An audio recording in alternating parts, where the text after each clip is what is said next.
Good morning.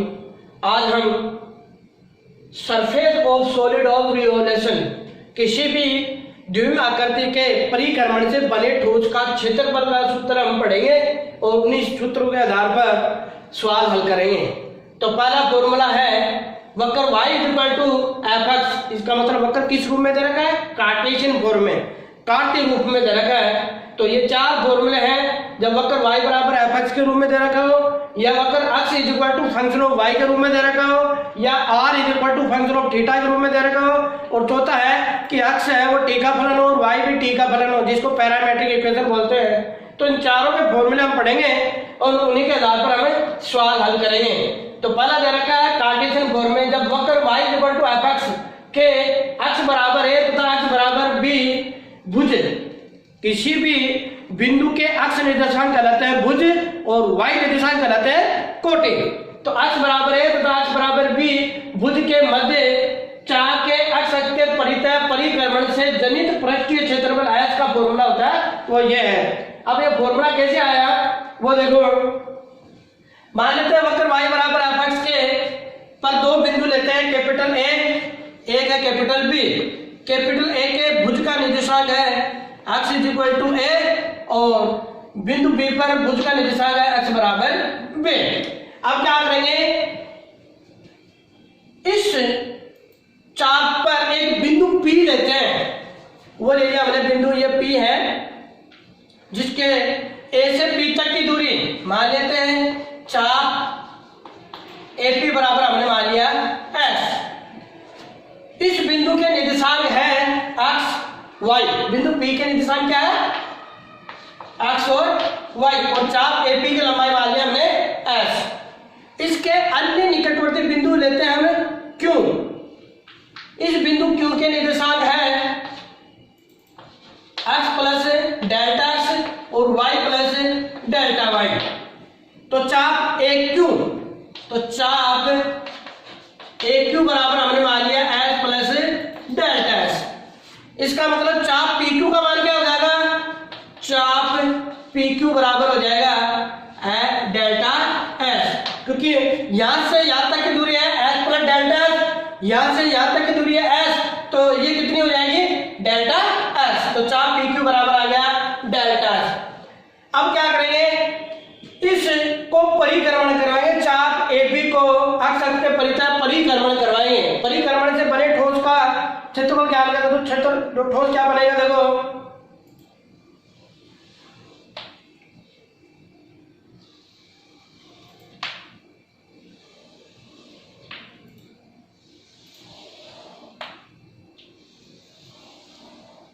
तो इस प्रकार की यह आकृति बनेगी।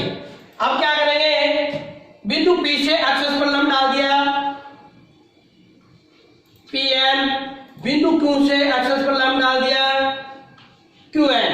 अब क्या करेंगे, बिंदु P से Qn पर लंब डाल देते हैं, ये हमने डाल दिया PR। P बिंदु को आगे बढ़ाएंगे और Q से इस पर लंब डालेंगे, वो हमने मान लिया T। ठीक है, तो हमारे पास देखो TQMN क्या बन गया? एक आयत। और जब आयत कोई परिक्रमण करेगा तो क्या बनता है?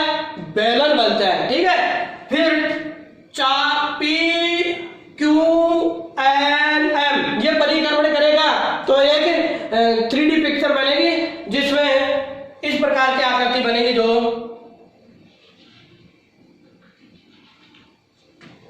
फिर PRNM ये क्या है? आयत, और ये परिक्रमण करेगा तो क्या बनेगा? बेलन बनेगा। अब देखो P से M की दूरी क्या है? y, क्योंकि P बिंदु का निर्देशांक है x y, और y अक्ष के समांतर जो दूरी है वो क्या रहेगी? y, और QN वो क्या कहलाएगी? y प्लस डेल्टा y, क्योंकि y बिंदु के निर्देशांक है ये। N से O तक की दूरी क्या है? x प्लस डेल्टा x, और O से M तक की दूरी है x, तो ये दूरी कितनी हो जाएगी? Delta x। समझ में आ गया? अब देखो, अब जो ये क्षेत्र कौन सा है? चाप PQMN वो किन के बीच में है? दो आयतों के बीच में, एक तो TQNM और एक PRNM के बीच में है, अतः आयत TQNM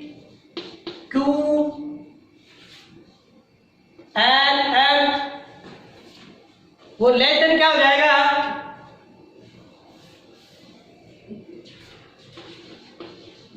वक्र PQNM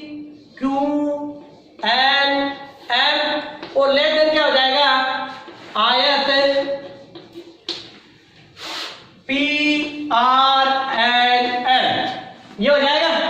अब ये परिक्रमण करेगा ये आयत, तो क्या बनेगा, एक बेलन बनेगा, और बेलन का क्षेत्रफल क्या होता है, आधार का क्षेत्रफल गुणा उसकी ऊंचाई, और बेलन का आधार क्या होता है, वृत्त, और वृत्त का क्षेत्र परिमाप या परिधि क्या होती है, 2πr। तो इसके लिए जब ये परिक्रमण करेगा तो जो वर्ग बनेगा उसकी त्रिज्या क्या हो जाएगी, y, तो ये हो जाएगा 2πy, और इसकी मोटाई कितनी हो जाएगी, डेल्टा x, लेस देन, इसको हमने मान लिया इसका क्षेत्रफल है डेल्टा s, क्योंकि हमने मान लिया कि TQMN के परिक्रमण से बने ठोस का क्षेत्रफल है वो APM, उसको मान लिया हमने W, तो इसके परिक्रमण से जो ठोस बनेगा उसका क्षेत्रफल हो जाएगा मान लिया S, फिर AQNW, इसके परिक्रमण से बने ठोस का क्षेत्रफल हो जाएगा S प्लस डेल्टा S। तो चाप PQMN के परिक्रमण से बने ठोस का क्षेत्रफल क्या हो जाएगा, डेल्टा S। तो ये जो बीच वाला है कौन सा, एक तो ये बड़ा वाला आयत, फिर ये, तो इसका क्षेत्रफल मान ले क्या हो जाएगा, डेल्टा S, तो ये डेल्टा S हो गया, लेस देन, और इसके परिक्रमण से क्या हो जाएगा 2π, और त्रिज्या जाएगी y प्लस डेल्टा y, और मोटाई जाएगी डेल्टा x, क्योंकि अब ये जो बड़ा वाला है TQNM, ये जब परिक्रमण करेगा तो एक बेलन बनेगा, बेलन की आधार की त्रिज्या वो y प्लस डेल्टा y हो जाएगी, और मोटाई क्या है, डेल्टा x हो गया। अब क्या करेंगे, इसके दोनों पक्षों में डेल्टा x का भाग लगाने पर, तो क्या आ जाएगा, देखो 2πy लेस देन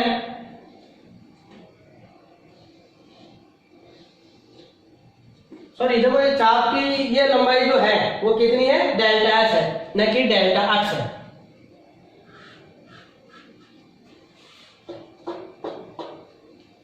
ठीक है ना, क्योंकि अभी देखो चाप PQ की लंबाई कितनी है, डेल्टा s, तो यहाँ पर जो चाप PQ की जो ये मोटाई है वो डेल्टा s हो जाएगी, क्योंकि ये जब परिक्रमण करेगा तो डेल्टा s ये मोटाई बनेगी, और क्योंकि ये P और Q ज्यादा निकटवर्ती है, इनके बीच में ज्यादा अंतर नहीं है, तो TQ और PQ लगभग समान है, तो ये आ जाएगा डेल्टा s, और ये भी डेल्टा है। डेल्टा s का मतलब है चाप की लंबाई, चाप PQ की लंबाई, और ये कैपिटल डेल्टा s का मतलब है इस चाप PQNM के परिक्रमण से बने ठोस का क्षेत्रफल। समझ में आ गया। अब क्या करेंगे, डेल्टा s का भाग देंगे तो क्या आ जाएगा, delta s less than 2πy plus delta y। अब इसके दोनों पक्षों में limit delta s tends to 0 लेने पर, क्योंकि जब बिंदु Q P की ओर अग्रसर हो तब delta s tends to 0, delta x tends to 0 और डेल्टा y टेंड्स टू 0, क्योंकि जब Q P की ओर अग्रसर होगा तो डेल्टा 0 की ओर अग्रसर होगा, 0 की ओर अग्रसर होगा तो Q है वो P की ओर जाएगा, तो डेल्टा x का मान भी 0 की ओर अग्रसर होगा और डेल्टा y का मान भी 0 की ओर अग्रसर होगा। तो ये मान इसमें रखेंगे तो क्या आ जाएगा, 2πy less than limit delta s tends to 0 del s upon del s less than, अब इसमें आ जाएगा limit delta Y tends to zero, क्योंकि डेल्टा टेंड्स टू जीरो होगा तो उस दौरान डेल्टा वाई भी जीरो की ओर अग्रसर होगा।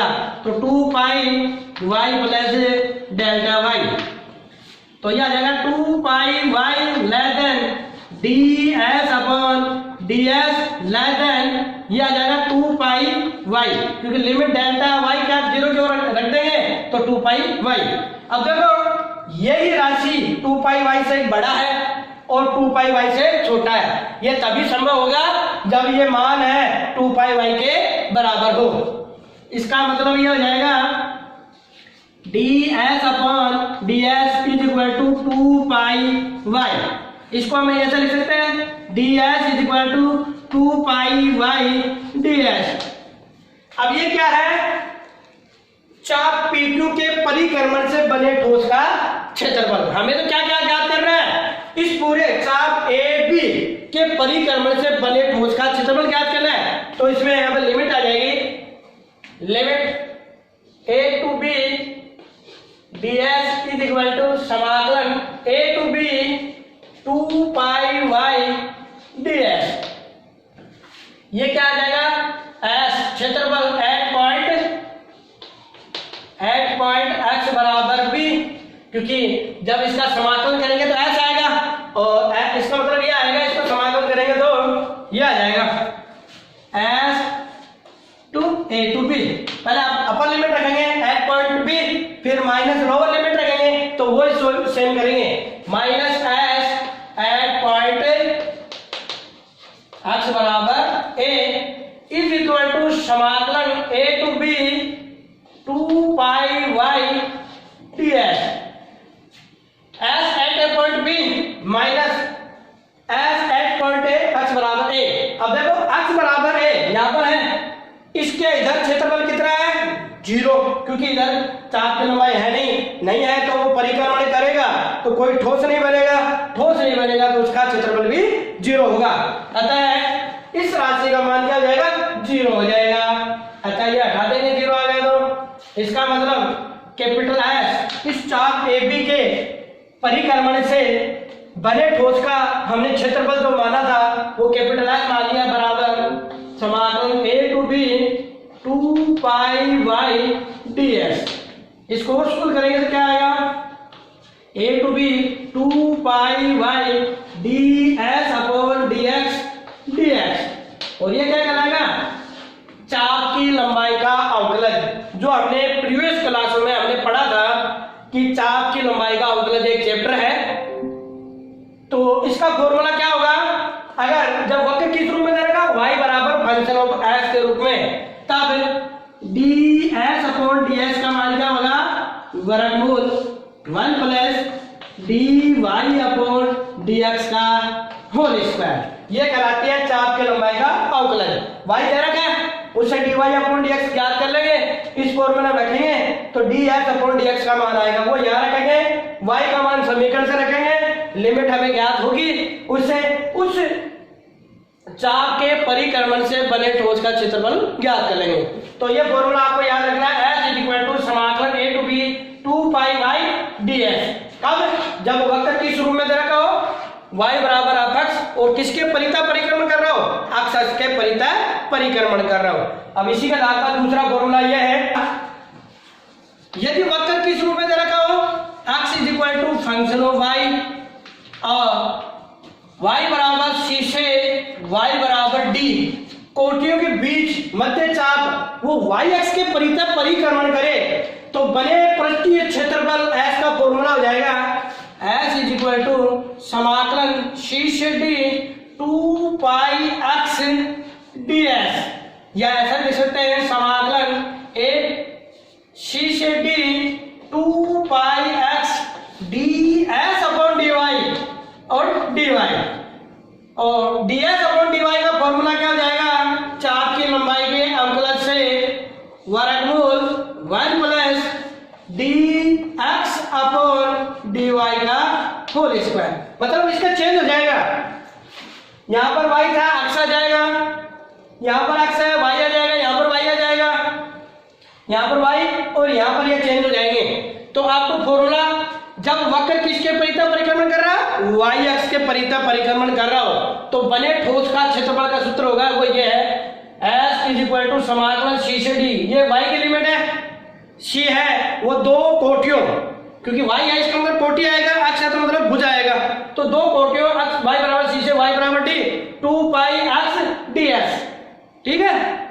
और ds को लिख दिया ds upon dy into dy, और ये कहलाता है चाप की लंबाई का अवकलज। उस फॉर्मूले से हमने ये ज्ञात कर लिया। ये अलग के इसको सोल्व करेंगे तो वो हो जाएगा, अगर कोई वक्र y अक्ष के परितः परिक्रमण कर रहा हो और कोटि y बराबर c से d में, तो बने ठोस का क्षेत्रफल हो जाएगा वो ये होगा।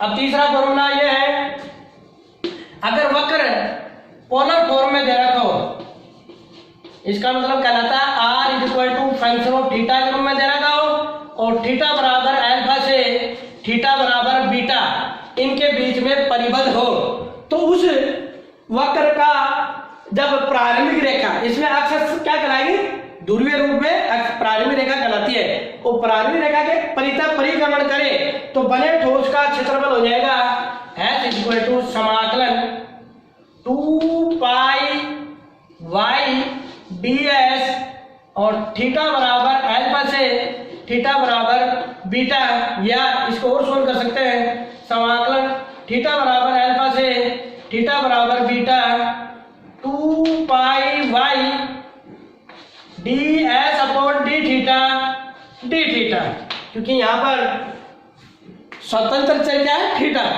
r किसका फंक्शन है, थीटा का, तो यह आ गया।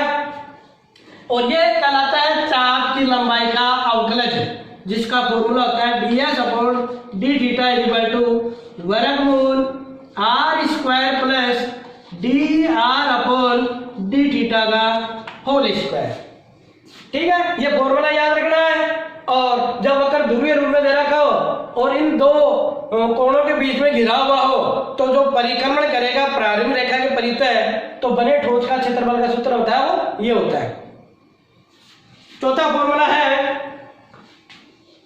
जब वक्र पैरामेट्रिक का मतलब वक्र प्राथमिक रूप में दे रखा हो,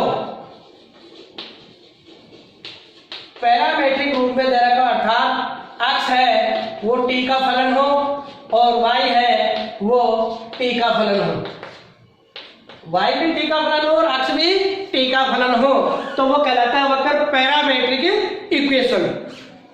तब ये वक्र जब अक्ष के परितः परिक्रमण करेगा तो बने ठोस का क्षेत्रफल का सूत्र हो जाएगा S इज इक्वल टू समाकलन 2 पाई, सॉरी एक मिनट देखो, यहां पर क्या रख देंगे y की जगह, क्योंकि जब ध्रुवीय और कार्तीय निर्देशांकों में फॉर्मूला ये होता है x is equal to r cos theta और y is equal to r sin theta, तो यहां पर y का मान रख देंगे r sin थीटा, और ये सारे फॉर्मूले रखेंगे तो क्षेत्रफल का मान क्या जाएगा, समाकलन थीटा बराबर अल्फा से थीटा बराबर बीटा 2 पाई, y का मान रख देंगे r sin थीटा, और ds अपॉन d थीटा का मान रख देंगे वर्गमूल r square plus dr upon d theta का whole square of d theta. ये हो जाएगा उस ध्रुवीय वक्रों के अक्ष के या प्रारंभिक रेखा के परितः परिक्रमण से बने ठोस का क्षेत्रफल। चौथा पैरामेट्रिक इक्वेशन, अगर वक्र अक्ष is equal to function of t, y is equal to function of t के रूप में दे रखा हो, तो उसका अक्ष के परितः परिक्रमण से बने ठोस का क्षेत्रफल होगा, जब अक्ष बराबर a पर t का मान लेते हैं m हो, और जब अक्ष बराबर b पर t का मान लेते हो जाता है n, तो इसकी लिमिट हो जाएगी m से n 2 पाई y ds, और ds को हम लिख देते हैं ds अपॉन dt, और हम जानते हैं ds अपॉन dt है चाप की लंबाई का अवकलज, किसके फॉर्म में, पैरामेट्रिक रूप में जब वक्र दिया हो तो उसका फॉर्मूला होता है ds upon dt is equal to वर्गमूल dx अपॉन dt का whole square plus dy upon dt का whole square. ds upon dt का फॉर्मूला ये होता है जब वक्र किस रूप में दे रखा हो, पैरामेट्रिक रूप में। ये सारे मान y का मान यहां से रख देंगे, ds अपॉन dt का मान यहां से रख देंगे, और इसको सोल्व करेंगे तो वो कहलाता है उस पैरामीट्रिक इक्वेशन के अक्ष अक्ष के परिक्रमण से बने ठोस का पृष्ठीय क्षेत्रफल। इन चारों फॉर्मूलों को आप याद रखना है और इन्हीं के आधार पर हम सवाल हल करेंगे।